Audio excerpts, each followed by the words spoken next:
Piolo Pascual hindi rin nakaligtas sa signature move ng tinaguriang oldest mambabatok na si Apo Wangod, ang aktor na si Allen Dizon. Ang kanyang pagbisita sa Buskalan, silipin sa Showbiz Report na ito. Itinuturing na isang unforgettable experience ng aktor na si Allen Dizon ang ma-meet at makapagpatattoo sa tinaguriang oldest mambabatok sa bansa na si Apo Wangod. Sa kuwang video, ibinida nito ang signature 3 dots na iminarka sa kanya ng Kalinga tattoo artist. Ito nga niyang kauna-unahang tattoo na ipinalagay ng aktor. At gaya ng ilang kalalakihang dumayo pa sa Buskalan, hindi rin nakaligtas si Allen Dizon sa ika nga nila ay magic touch ni Wangod. Pero imbis na magulat, makikitang natawa na lamang ito sa nangyari. Biro naman ang netizen sa comment section, talagang napaswipe pro sila sa post ng aktor para hanapin kung na-experience rin ba nito ang signature move ng tanyag na mambabatok.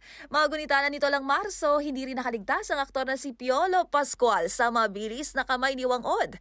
Bagay na umani ng sari-saring reaksyon online. Habang noong nakaraang linggo lang, namarkahan na rin ng legendary mambabatok ang dating child star na si Riza May Dizon.